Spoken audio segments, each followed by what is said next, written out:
저는 오늘 설교하는 일이 대단히 큰 기도 제목이었습니다.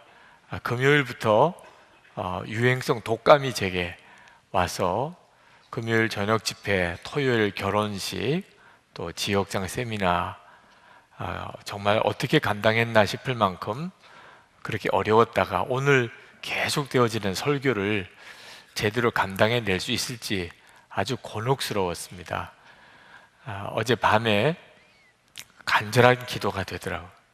하나님, 제가 내일 설교 시간만이라도 제대로 잘 감당해서 4부까지 다 설교를 할 수 있겠습니까?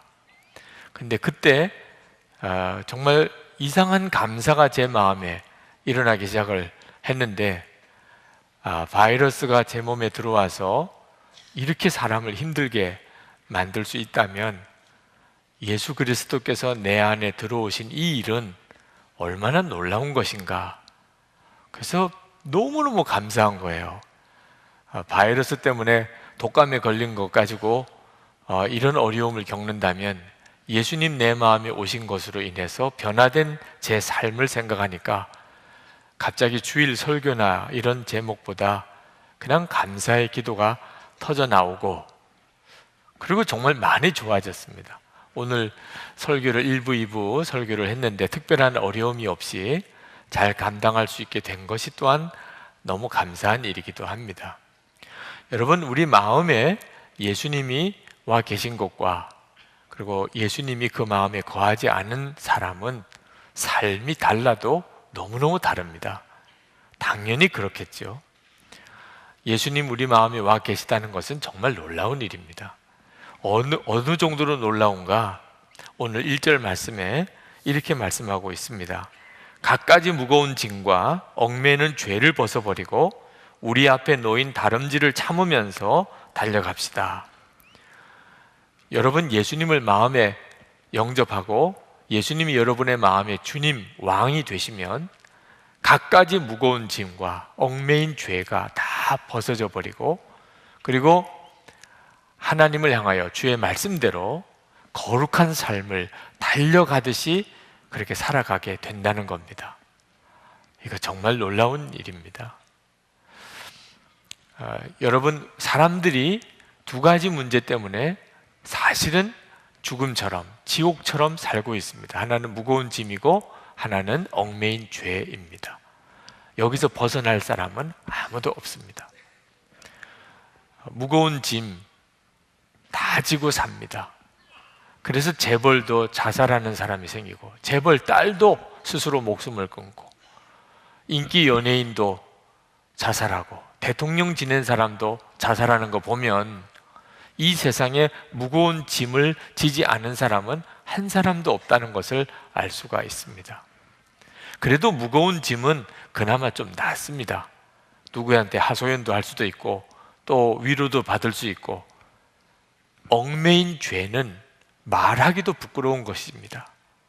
누구에게 이야기를 합니까? 그 얽매인 죄에 살고 있는 것을. 사람의 본성 속에 죄가 들어와 있기 때문에 도무지 죄를 끊어버릴 수가 없습니다.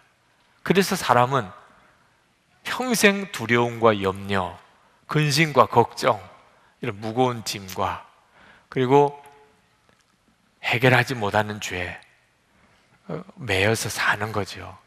그런데 이걸 벗어버릴 수 있다는 겁니다.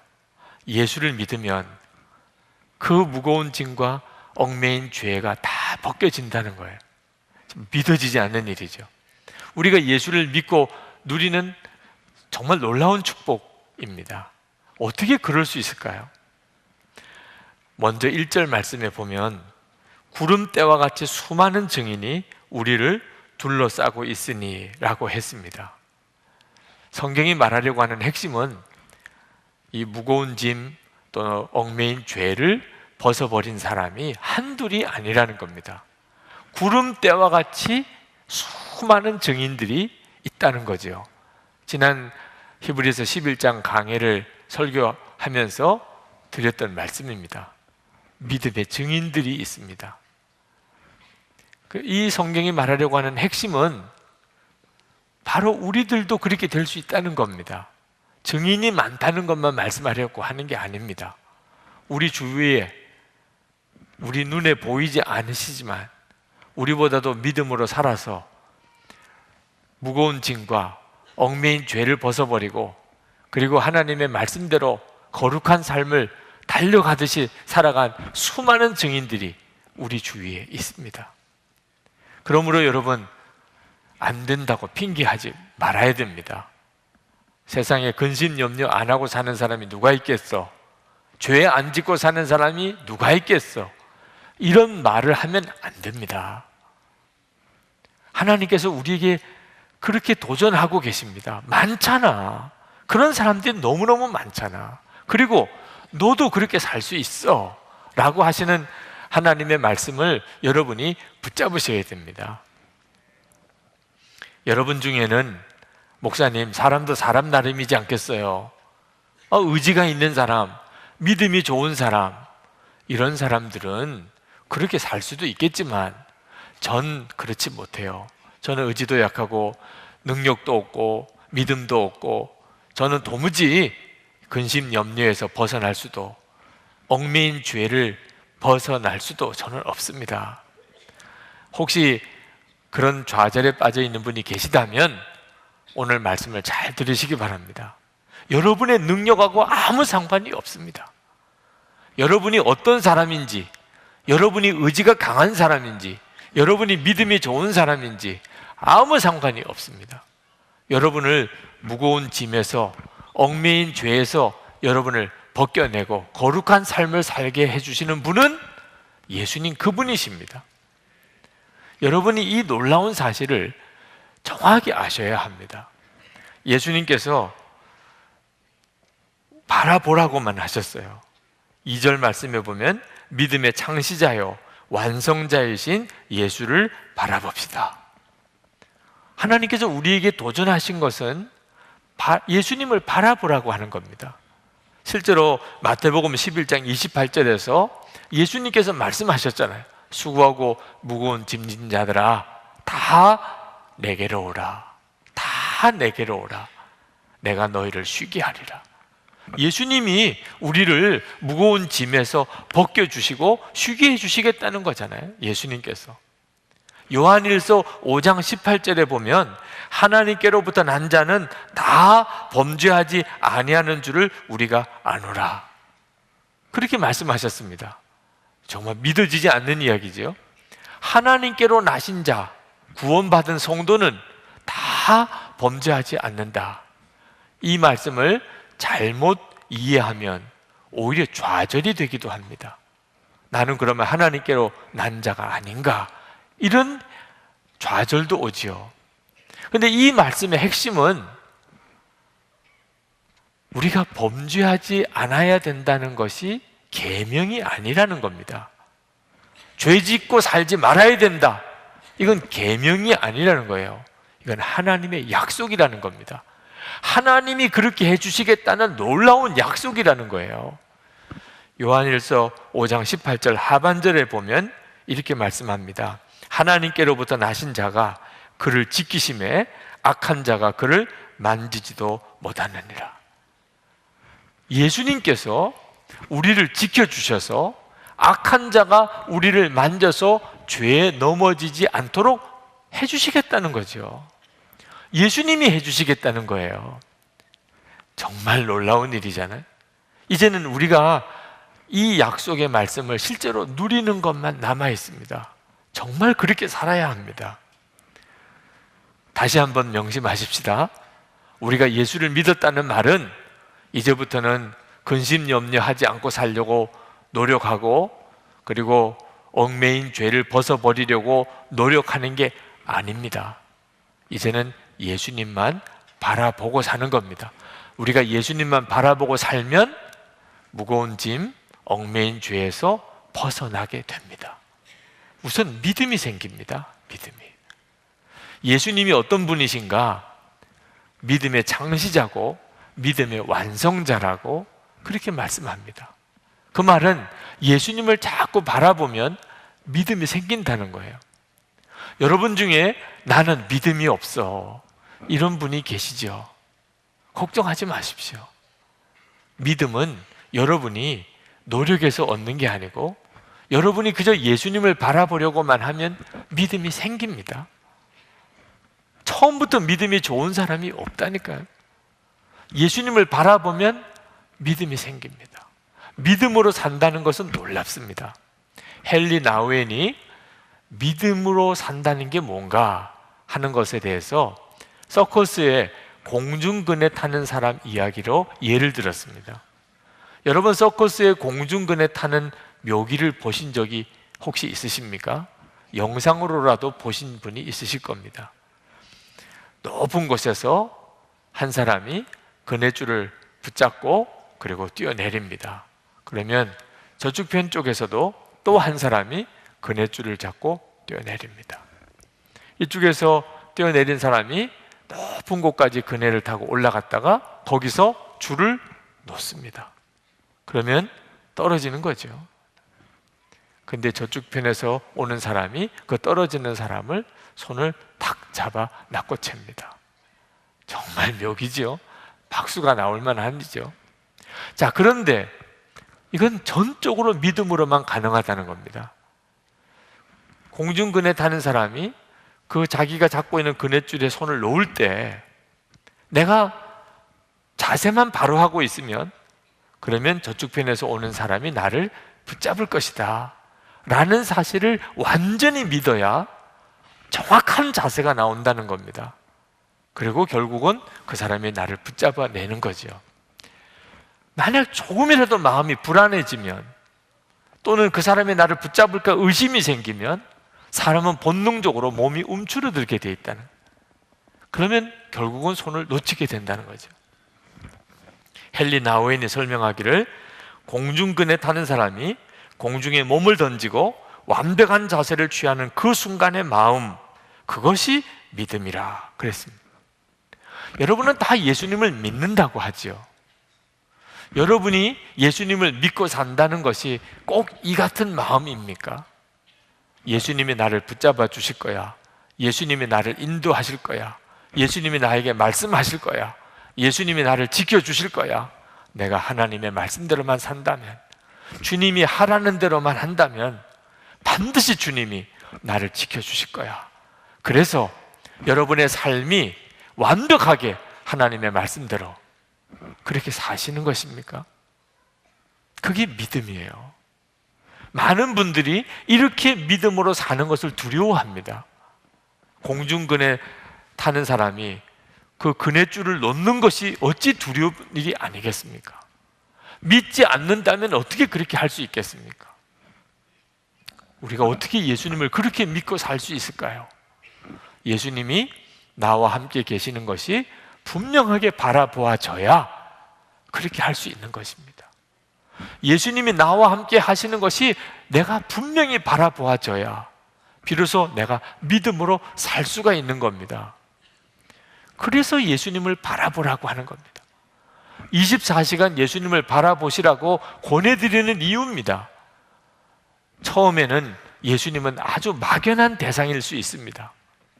그러나 여러분이 24시간 예수님을 여러분의 생각의 주인으로 모시고 항상 예수님이 함께 계심을 정말 믿고 바라보려고 하시면 예수님은 살아계신 주님으로, 여러분과 함께 계시는 주님으로 여러분에게 선명하게 그렇게 다가오십니다.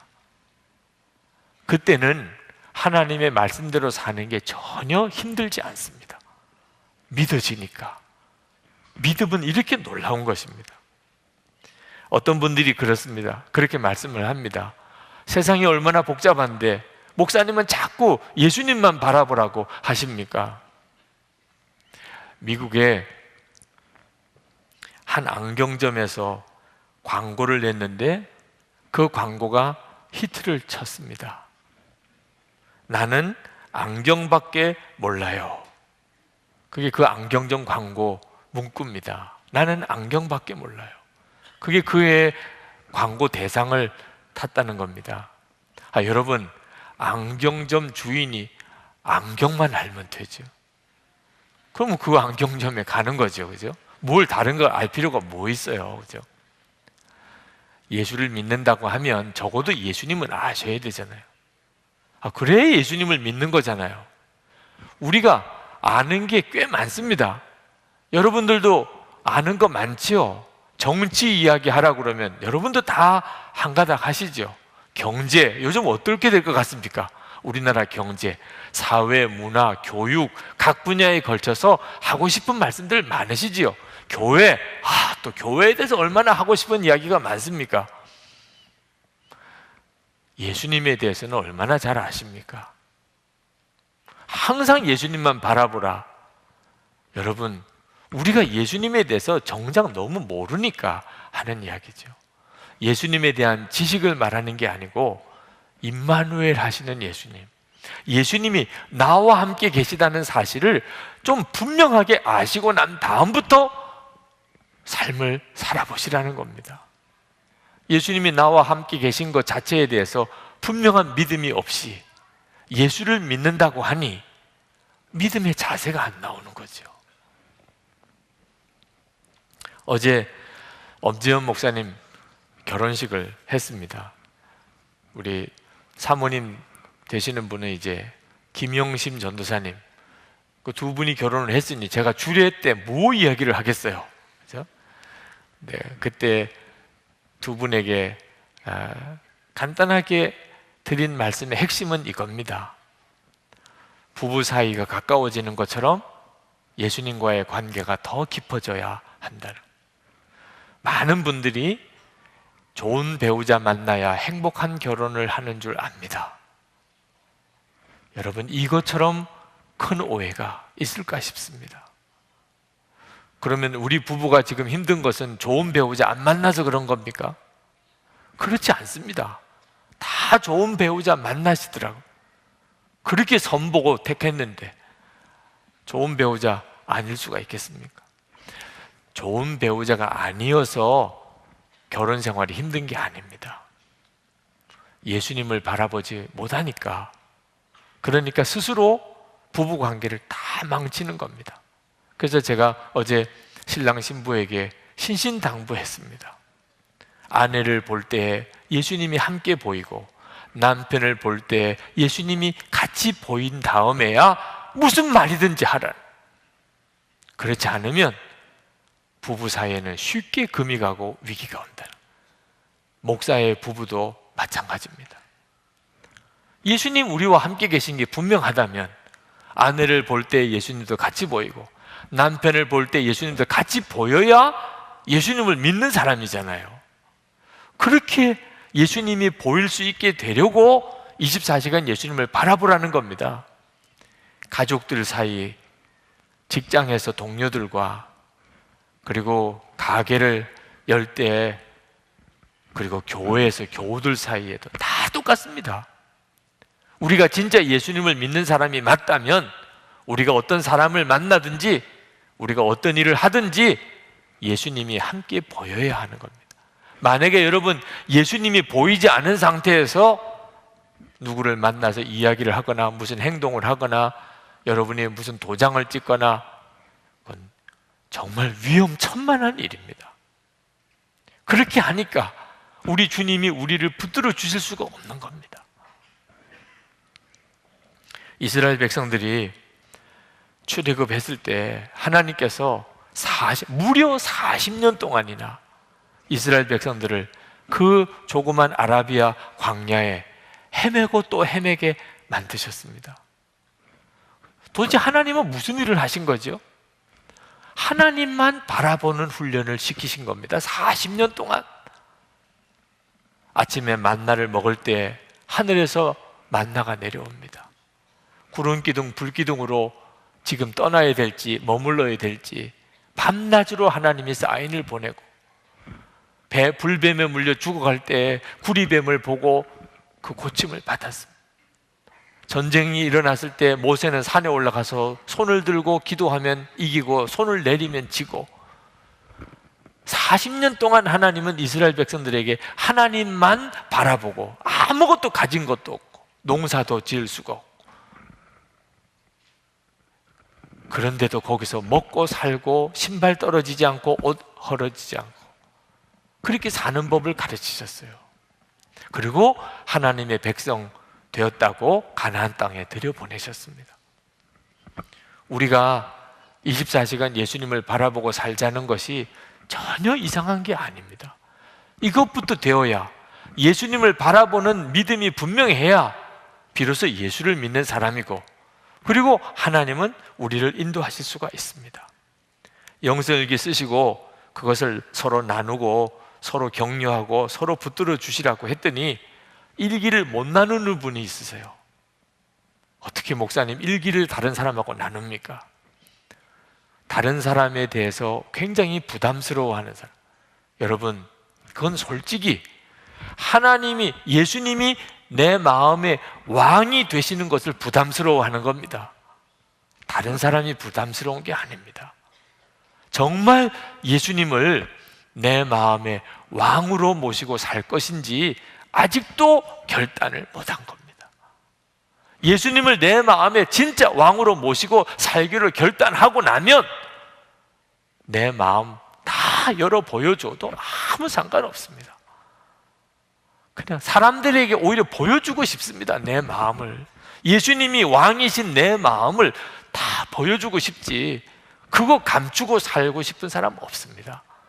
예수님을 왕으로 모시지 못하니까 마음을 드러내기가 힘든 거지요. 여러분, 이거 훈련입니다. 예수님이 내 마음의 왕 되시고, 그리고 주님만 계속 바라보는 삶은 결심한다고 하루아침에 이루어지는 게 아닙니다. 우리가 장례식에 가면, 야, 이제 고인은 무거운 짐, 또 얽매인 죄 다 벗어버렸구나, 그런 생각이 들지요. 죽었으니까. 죽은 사람이 무슨 무거운 짐과 얽매인 죄가 있으시겠어요? 자, 그런데 여러분, 이게 꼭 죽을 때만 그렇게 되는 게 아닙니다. 분명히 죽으면, 그러면 무거운 짐, 얽매인 죄 다 벗어지는 거죠. 그렇지만 예수를 믿으면 그때 죽는 거 아십니까? 수도 없이 들으셨잖아요. 예수를 믿으면 그때 우리는 죽습니다. 로마서 6장 3절 4절 말씀 한번 보실까요? 무릇 그리스도 예수와 합하여 세례를 받은 우리는 그의 죽으심과 합하여 세례를 받은 줄을 알지 못하느냐. 그러므로 우리가 그의 죽으심과 합하여 세례를 받음으로 그와 함께 장사되었나니 이는 아버지의 영광으로 말미암아 그리스도를 죽은 자 가운데서 살리심과 같이 우리로 또한 새 생명 가운데서 행하게 하려 함이라. 분명히 성경은 말하고 복음은 증거합니다. 예수를 믿는다는 것은 예수님과 함께 죽은 것이라. 그래야 예수님의 부활과 함께 새 생명으로 살게 된다고 말합니다. 여러분, 예수 믿고 세례 받았다는 말은 장례식 치른 사람이라는 뜻입니다. 우리는 장례식 치르고 사는 사람입니다. 여러분, 장례식 치를 때 죽은 사람에게 뭐라고 하십니까? 이제 무거운 짐, 얽매인 죄 다 벗어버렸구나. 그러니 누가 예수 믿는 우리를 보고 똑같이 말할 수 있어야 됩니다. 저 사람 예수 믿었으니 이제 무거운 짐도 다 벗어버렸네, 얽매인 죄도 다 벗어버렸네. 그렇게 해야 된다는 겁니다. 그게 바로 예수님을 믿는 것입니다. 암에 걸린 사람 삶이 바뀝니다. 암입니다, 이런 선고를 의사에게 받을 때, 그때 그 사람의 마음에 죽음을 연상하게 됩니다. 내가 죽을 때가 가까웠구나. 지난주 월요일에 홍정길 목사님 설교하실 때 당신이 암이라는 것을 밝히셨어요.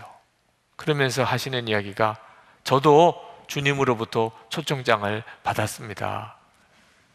주님으로부터 초청장을 받은 마음입니다. 죽음이 전에는 막연하게 생각이 되다가 지금은 나에게는 현실이 되었습니다. 그러나 아직 죽은 거는 아닙니다. 죽지는 않았는데 죽은 겁니다. 그러니 달라지는 거예요.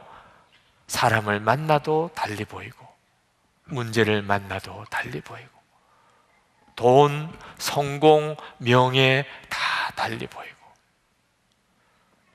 근심과 걱정거리 다 이제는 달리 생각이 들고, 사람들을 볼 때 다 귀하게 보이고, 가까이 있는 사람들이 다 귀해요. 싸우고 살 이유가 없어요. 그저 칭찬하고 격려하고 사랑하고만 살고 싶어요. 여러분, 우리가 암에 걸려서야만 이걸 깨달으면 정말 난감하죠. 우리는 이미 예수님을 믿을 때 그와 같이 된 겁니다. 여러분이 예수님을 믿으셨다는 이야기는 이미 여러분의 죽음은 현실이 되었습니다. 나는 죽었습니다. 그게 예수 믿은 자의 고백입니다. 우리가 그걸 분명하게 고백하면 예수님은 우리의 생명이 비로소 되십니다. 갈라디아서 2장 20절에 내가 그리스도와 함께 십자가에 못 박혔나니 그런즉 이제는 내가 사는 것이 아니요 오직 내 안에 그리스도께서 사시는 것이라. 이제 내가 육체 가운데 사는 것은 나를 사랑하사 나를 위하여 자기 자신을 버리신 하나님의 아들을 믿는 믿음 안에서 사는 것이라. 그러므로 예수를 믿으면 무거운 짐, 얽매인 죄에서 벗어나는 겁니다. 만약에 내가 예수를 믿었다고 하지만 여전히 근심과 걱정, 무거운 짐 또는 은근슬쩍 은밀한 얽매인 죄에서 벗어나지 못하고 있다면 나는 아직도 예수님을 분명하게 믿고 있는 게 아닙니다.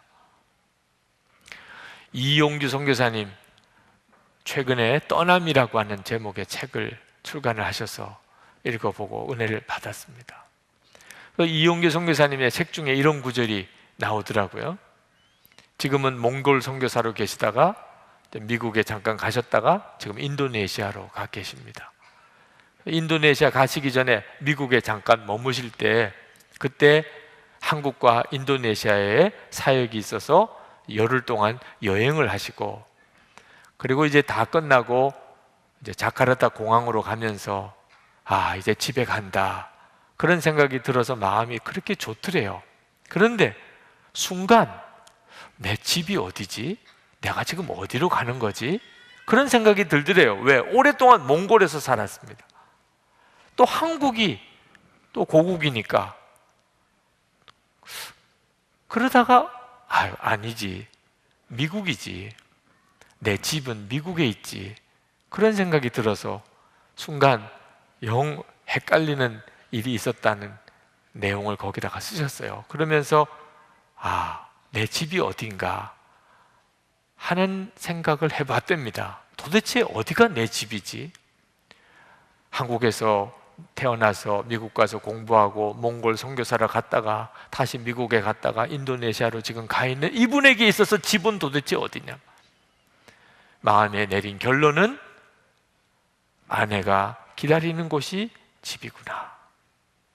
그냥 집에 간다고만 생각했는데 내가 가는 곳은 집이 아니고 아내였다는 거예요. 가족들이 있는 곳이 내가 집이구나. 그렇게 깨달았노라고 그렇게 쓰셨어요. 여러분, 우리가 예수님을 바라보면 그러면 여기서부터 천국의 삶을 삽니다. 예수님께서 이런 말씀을 하셨어요. 누가복음 17장 21절에서 여기 있다 저기 있다고도 못하리니 하나님의 나라는 너희 안에 있느니라 말씀하셨습니다. 천국은 분명히 공간적인 개념입니다. 하나님이 계시고 하나님이 다스리는 그 하나님의 나라가 분명히 있습니다. 이 세상 나라가 전부가 아니고 우리는 다 하나님의 나라에 가게 되고 그 하나님의 나라는 이 땅에 반드시 이루어지게 됩니다. 그러나 예수님은 말씀하시기를 하나님의 나라는 여기 있다 저기 있다 그렇게 말하지 못한다. 너희 안에 있다. 이게 도대체 무슨 말씀이십니까? 여러분, 왜 여러분이 천국에 가려고 하십니까? 눈물도 슬픔도 고통도 없으니까 가려고 하십니까? 천국에는 주 예수님이 계시니까 가시려는 거죠. 주 예수님이 계신 곳이 천국이니까, 그러니까 천국에 가시려는 거잖아요. 그런데 그 주 예수님께서 우리 마음에 오셨습니다. 주 예수님 때문에 우리가 천국에 가려고 하는 건데, 그 주 예수님이 지금 우리 마음에 와 계시단 말입니다. 그러니 예수님을 마음에 영접한 자가 여기서부터 천국의 삶을 사는 겁니다. 우리는 예수님을 믿고 난 다음에 여기서부터 천국의 삶을 사는 겁니다. 예수님이 정말 우리의 주님이 되시고 왕이 되시면, 우리가 항상 예수님만 바라보고 살게 되면 천국에 가서 그렇게 하지 않으시겠어요? 항상 예수님 바라보고 사시지 않겠어요? 여기서부터 그렇게 살면 여기서 사는 삶이 천국의 삶이 된다는 뜻입니다. 무거운 짐, 얽매인 죄 다 벗어버리고 거룩한 삶을 달려가듯이 살게 된다는 겁니다. 여러분, 장미에게 장미꽃을 피우라고 명령할 필요가 있습니까? 그냥 장미꽃이 피는 거죠. 강아지 보고 짖으라고 할 필요 있습니까? 그냥 본능이에요. 강아지는 그냥 짖잖아요. 어떤 때는 귀찮아 죽을 정도로. 독수리 보고 높이 날라고 할 필요가 있습니까? 독수리는 본능적으로 높이 올라가는 새지요. 이걸 생명이라고 하는 겁니다. 어떤 존재든지 그 생명이 어떠하냐에 따라서 그대로 삶이 따라오는 겁니다. 우리는 예수를 믿고 우리 자신은 십자가에 예수님과 함께 죽고 예수님이 우리의 생명이 된 사람입니다. 그러니 우리는 예수님의 생명으로 사는 놀라운 삶을 살게 되는 겁니다. 이게 예수를 믿는 놀라운 축복입니다. 2절 말씀에 보면, 그는 자기 앞에 놓여있는 기쁨을 내다보고서 부끄러움을 마음에 두지 않으시고 십자가를 참으셨습니다. 그리하여 그는 하나님의 보좌 오른쪽에 앉으셨습니다. 예수님은 십자가도 지시고 그리고 하나님의 보좌 영광에 앉으셨습니다. 그 예수님이 우리 생명이 되셨고 예수님이 우리 왕이십니다. 그러니 우리도 십자가 지는 일이 있어도 그 길을 갈 수 있는 겁니다. 어떤 고난이 와도 우리는 꿋꿋이 주의 뜻대로 살 수 있는 겁니다. 예수님이 우리 생명이시니까. 하나님께서 참 답답해 하셔서 하신 말씀이 4절에 나옵니다. 여러분은 죄와 맞서서 싸우지만 아직 피를 흘리기까지 대항한 일은 없습니다. 우리가 도무지 죄 안 지고 살 수 없다, 죄 안 지고 사는 사람 어디 있어?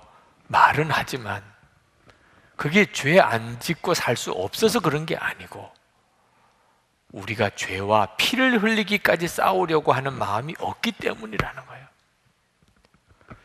죄가 얼마나 무서운지도 모르고 예수님이 왜 십자가에 죽으셨는지도 아직도 깨닫지 못하고 죄를 은근슬쩍 좋아하니까, 그러니까 죄를 못 벗어나는 거예요.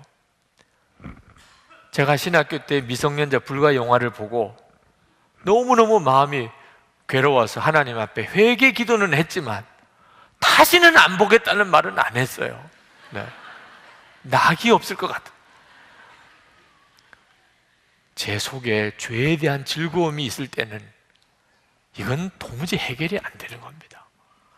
죄가 즐겁고 속으로는 그것을 더 원하는 마음을 가지고 있는 다음에는 죄는 못 벗어나는 겁니다.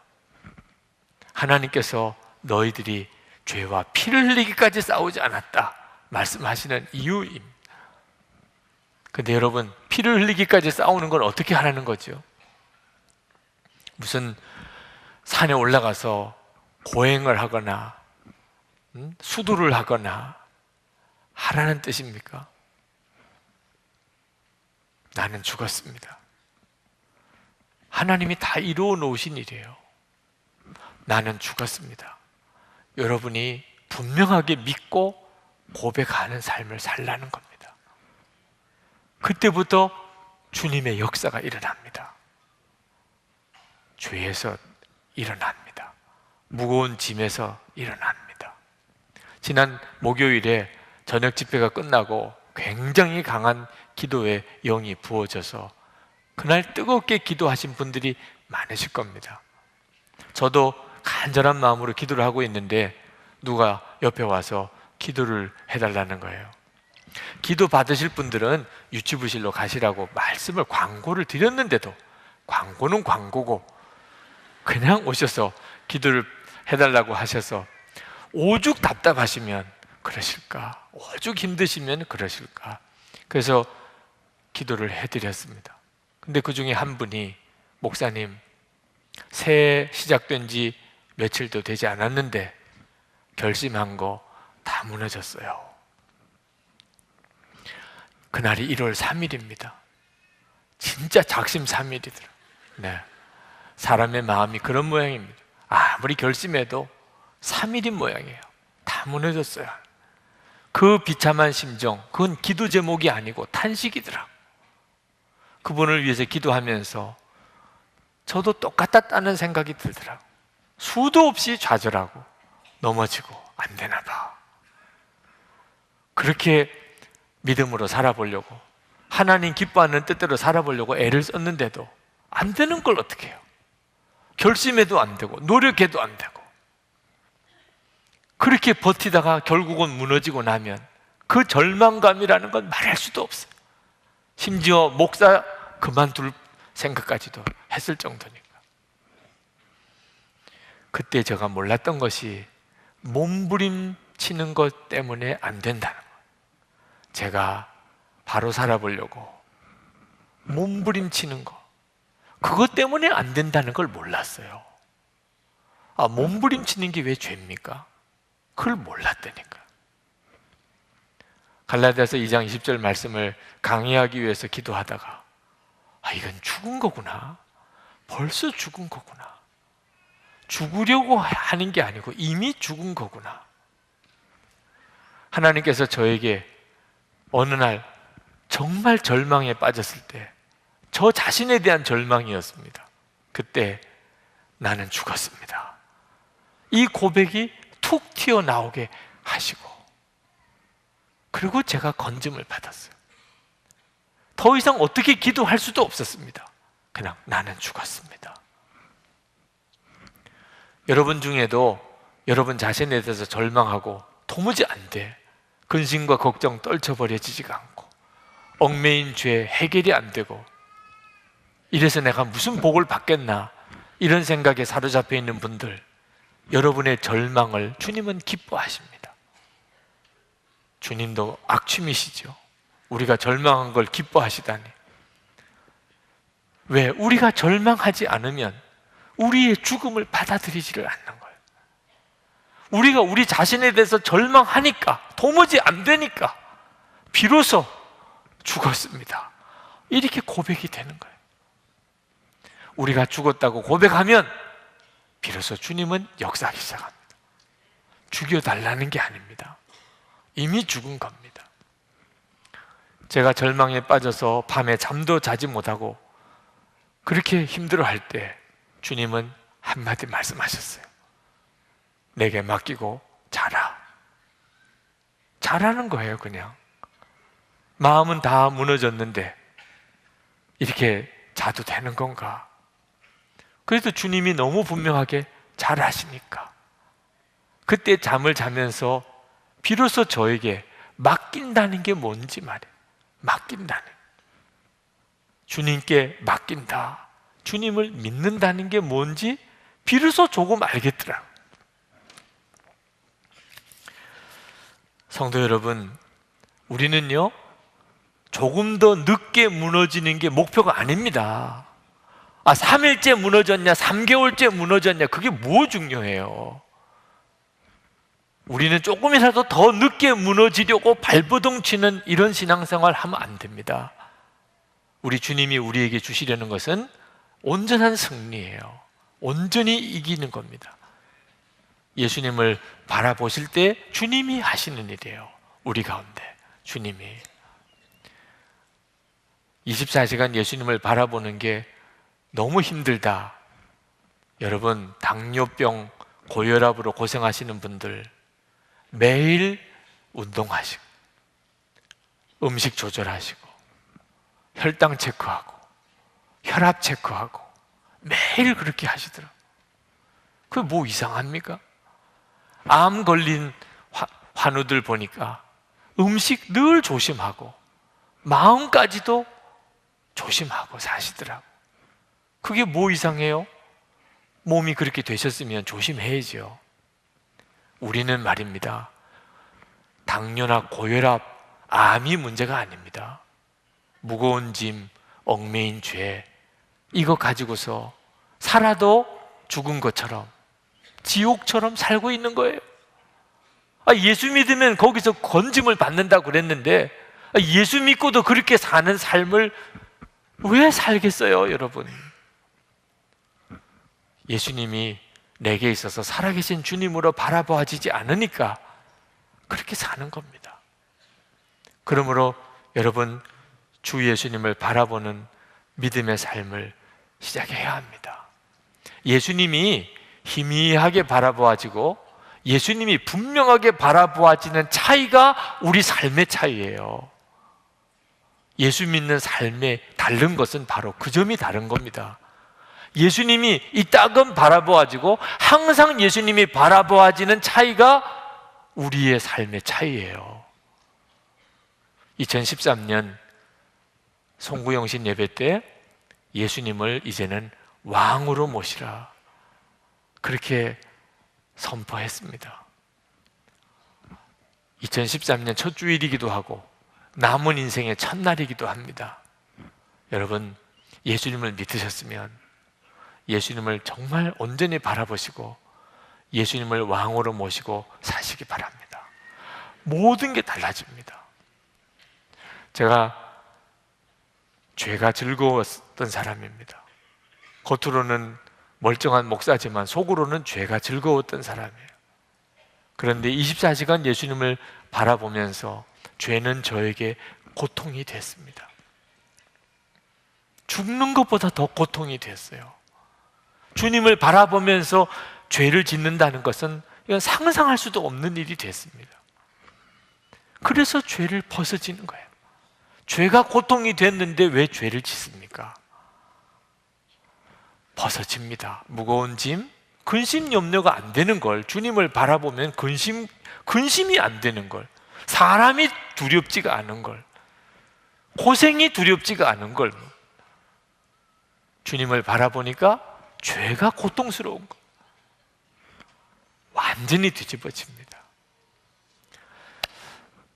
오늘 이 시간에 정말 죄짐에서 벗어나기를 원하시는 하나님이 오늘 나에게 결정적인 어떤 계기를 마련해 주시나 보다, 그렇게 주님이 역사하시는 분, 오늘 여러분 주님께 그렇게 반응을 한번 해보시기 바랍니다.